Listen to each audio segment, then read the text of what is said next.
Serious ಪ್ರಶ್ನೆ ಇದೆ. ಇಲ್ಲ ನಾನು ಸೆಷನ್ ಮಾತಾಡ್ತೀನಿ. MLA ಎಷ್ಟು ಯೂಸ್ ಮಾಡಿದ್ಮೇಲೆ MLA ಕೊಡ್ಬೇಕೋ ಬೇಡವಾ? ಯಾಕೆ ಕೊಡ್ತಿಲ್ಲ?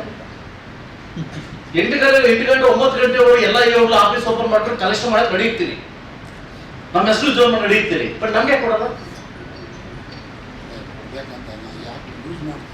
ಅಲ್ಲ ಅವ್ರಿಗೆ ಹೇಳ್ಬೇಕದು, ಅವ್ರು ಹೇಳ್ಬೇಕು.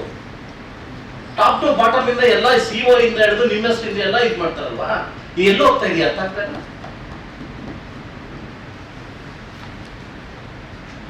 ಸರ್ ನಾವು ಅಮ್ಮಾಯಿಕರ ಕೂತಿರೋದೇ ನಿಮ್ ಧರ್ಮ ಅಂತಂದ್ರೆ ಖಂಡಿತ ನಾವು ಆತರ ಪೂರ ಕಡಿಲ್ಲ. ಇನ್ಮೇಲೆ ಜಾಬ್ ಕಾರ್ಡ್ ಸಿಗ್ತಾ ಇರೋದು ಜನ ಸಾಯ್ತಾ ಇದ್ದಾರೆ ಸರ್, ಹೌದಾನೆ? ನರೇಗಾದ ನಿಮ್ ಕಂಡೀಷನ್ಸ್ ಬೇರೆ ಇದಾವೆ. ಅದ್ರಲ್ಲೂ ನಿಮಗೆ ಬಂದ್ಬಿಟ್ರೆ ಸಾಕು ಅಂತ ಅಂದ್ಬಿಟ್ಟು ನೀವು ವಸೂಲ್ ಮಾಡ್ಕೊಂಡು ಹೋಗ್ಬಿಟ್ರೆ ನೆಕ್ಸ್ಟ್ ಏನ್ ಆಗ್ತೀರಿ? ಎಲ್ಲಿ ವರ್ಕ್ ನಡೀತೇವೆ, ಎಲ್ಲಿ ಆನ್ಗೋಯಿಂಗ್ ಎಲ್ಲಿ ಹೋಗ್ತೀರಿ ಅಂತ ಯಾರು ಕೇಳ್ತಿದ್ದೀರಾ ಸರ್ ನಿಮ್ ನರೇಗಾದಲ್ಲಿ? ಸರ್ ಇದು ಕೇಂದ್ರ ಸರ್ಕಾರದ ಪ್ರಸ್ತುತ ಯೋಜನೆ. ಕರ್ನಾಟಕ ಸ್ಕೀಮ್ ಮಾತ್ರ ನೀವು ಪೇಪರ್ ಹಾಕ್ಸ್ಕೊಂಡು ನೀವು ಮುತುವರ್ಜಿಯಿಂದ ಲೀಡ್ ಬ್ಯಾಂಕ್ ಅವ್ರು ಬರ್ತೀರಿ ಮಾಡಿದ ಅರ್ಥ ಕೆಲಸಕ್ಕೆ ಲೀಡ್ ಬ್ಯಾಂಕ್ ಅರ್ಥ ನಿಮ್ಗೆ. ನಿಮ್ಮ ಸ್ಕೀಮ್ಗಳನ್ನ ನೀವು ಚೆನ್ನಾಗಿ ಇದು ಮಾಡ್ಕೊಬಹುದು. ಸೆಂಟ್ರಲ್ ಬರ್ತಕ್ಕಂಥ ಯಾವ ಸ್ಕೀಮ್ನು ಪ್ರಮೋಷನ್ ಇದಕ್ಕೆ JJM ಆಗಿರ್ಬೋದು, ನಿಮ್ದಾಗಿರ್ಬೋದು, ಲೀಡ್ ಬ್ಯಾಂಕ್ಸ್ ಆಗಿರ್ಬೋದು, ನೋ ಪ್ರಮೋಷನ್. ಯಾಕಂದ್ರೆ ಅಮೌಂಟ್ ಆಗ್ಬೋದು 70% ಅಮೌಂಟ್ ಬರ್ತಾ ಇಲ್ವಾ ಹಂಗಾರೆ? ಅದನ್ನ ಪಬ್ಲಿಸಿಟಿ ಕೊಡ್ತಾ ಇಲ್ಲ ಅಂದ್ರೆ like there is no central funds, then there is no programs at all. Sir ಈಗ ಅದರಲ್ಲಿ ನರೇಗಾ ಇದೆ ಸರ್. ಇವಾಗ ನರೇಗಾ ಅಲ್ಲಿ ಒಂದೇ ಅಲ್ಲ, ಬೇರೆ ಸ್ವಚ್ಛ ಭಾರತ್ ಮಿಷನ್ ಎಲ್ಲಾದ್ರಲ್ಲೂ ಸೆಂಟ್ರಲ್ ಗವರ್ನಮೆಂಟ್ ಫಂಡ್ಸ್ ಇದ್ದೇ ಇದೆ. when they are giving importance to state government activities, why don't you give for the central government also? Central government ಇವಾಗ ನೀವು ಇದರಿಂದ ಆಗ್ತಾ ಇದೆ ಅಂತ ಹೇಳಿದ್ರೆ ಎಷ್ಟೊಂದು ಜನ ಮತ್ತೆ ವಾಪಸ್ they will come back to you. ಅವರು ಆ ಫೆಸಿಲಿಟೀಸ್ ಯೂಸ್ ಮಾಡೋಕೆ ರೆಡಿ ಇರ್ತಾರೆ. ನೀವು ಬರೀ ಏನೋ ಒಂದು ವರ್ಕ್ ಮಾಡ್ತೀರಾ, ಅದೇನೋ ಒಂದು ಇದಾಗ್ತಿರ್ತೀರಿ. ಇಲ್ಲ ಸರ್, ಅವೇರ್ನೆಸ್ ಅಲ್ಲಿ ಪ್ರಚಾರ ಆಗಿರೋದ್ರಲ್ಲಿ MG ನರೇಗಾ ಅತಿ ಹೆಚ್ಚು ಪ್ರಚಾರ ಇದೆ ಸರ್. ವರ್ಕ್ ಏನ್ ವರ್ಕ್ ಅನ್ನೋದು ನಾವು ಪ್ರತಿಯೊಬ್ಬ ರೈತರಿಗೂ ಕೂಡ ಗೊತ್ತಿದೆ.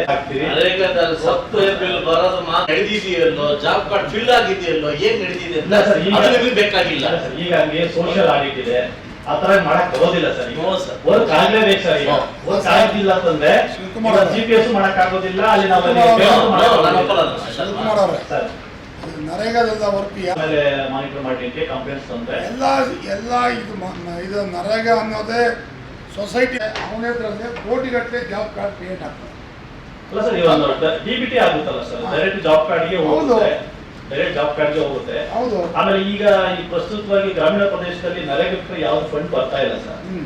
ನಾವು ಪೂರ್ತಿ ಅವತ್ತು ಕೇಂದ್ರ ಸರ್ಕಾರ ಪುರಸ್ಕೃತ ಯೋಜನೆ, ನಾವು ಅದ್ರ ಟಾರ್ಗೆಟ್ ಪ್ರೋಗ್ರೆಸ್ ಕಡಿಮೆ ಮಾಡಕ್ ಆಗೋದಿಲ್ಲ. ನಾವೇನ್ ಮಾಡ್ಬೇಕಾಗ್ತದೆ, ಒತ್ತಡ ಹಾಕಿ PDO ಮೇಲೆ ಇಂಜಿನಿಯರ್ ಒತ್ತಡ ಹಾಕ್ಬಿಟ್ಟು ಒಂದಷ್ಟು ಕೆಲಸಗಳನ್ನು ಮಾಡಿಸ್ಬೇಕಾಗುತ್ತೆ. ವಿಚ್ ಕೈಂಡ್ ಆಫ್ ಕೋರ್ಸ್ ಇದೆ ಸರ್? ಸರ್ ಪ್ರತಿಯೊಬ್ಬರು ಗೊತ್ತಿದೆ ಸರ್ ನರೇಗಾ ಬಗ್ಗೆ. PIB ಬೋರ್ಡ್ ಇದೆ, ಇವತ್ತು IEC ಇದ್ದಾರೆ, ಇವತ್ತು ನಮ್ಮಲ್ಲಿ ರೋಜ್ಗಾರ್ ಡೇನ ನಾವು ಮಾಡ್ತಾ ಇದ್ದೀವಿ. ಮತ್ತೆ ಗ್ರಾಮ ಪಂಚಾಯತ್ ಮಾಹಿತಿ ಸಿಗುತ್ತೆ. ದಿಸ್ ಇಸ್ 230 ಟೆಂಡರ್ಸ್ ವರ್ಕ್ ನರೇಗಾದಲ್ಲಿ ಮಾಡ್ತಾರೆ. ಎಷ್ಟು ಪ್ರಚಾರ ಆಗ್ತಿದೆ ಅಂತ ಕೇಳಿ ಸರ್. ಪ್ರಚಾರ ಎಷ್ಟು ವರ್ಕ್ ಆಗ್ತಿದೆ ಸರ್? ನೀವು ಬರೀ ಜಾಬ್ ಕಾರ್ಡ್ಸ್ ಬಿಟ್ರೆ ನಿಮಗೆ ಏನಾಗ್ತದೆ? ಮತ್ತೆ ನಾವು ಪೇಜ್ ನಂಬರ್ 11 ಅಲ್ಲಿ ನೋಡಿ ಸರ್, 12,792 ವರ್ಕ್ಸ್ ಅಂದ್ರೆ ಲಾಸ್ಟ್ ಫಿಗರ್ಸ್ ನಮಗೆ ತೋರಿಸ್ಬೇಡಿ. ಆ ಫಿಗರ್ಸ್ ಅಲ್ಲಿ ನಾವು ನೋಡಿ ಗ್ರಾಮದಲ್ಲಿ ನರೇಗಾದಲ್ಲಿ ಕೆಲಸ ಮಾಡಿದ್ದಾರೆ. ನಮ್ಮ ನರೇಗಾದಲ್ಲಿ ರಸ್ತೆ ಬದಿನೇ ಆ ಕಡೆ ಈ ಕಡೆ ಕೆಲಸ ಮಾಡಿದ್ದಾರೆ. ಅಂದರೆ ಒಂದು ಕುಂಟೆ ಗೋಕುಂಟೆ ಅಂದರೆ ಸ್ಟೆಪ್ ಮಾಡಿ ಕುಂಟೆ ಮತ್ತೆ ಬದಿ ಮಾಡೋದು, ಬದು ಟಚ್ ಕಾಂಪೌಂಡ್ ವಿಡಿಯೋ ಒಂದು ವೆರಿಫೈ ಮಾಡ್ಕೊಂಡು ಬಂದು ಆ ವರ್ಕ್ನ ಆಮೇಲೆ ಟೆಸ್ಟ್ ಮಾಡಬೇಕಾ, ಆಕ್ಚುಲಿ ವರ್ಕ್ನ ಟೆಸ್ಟ್ ಮಾಡಬೇಕು.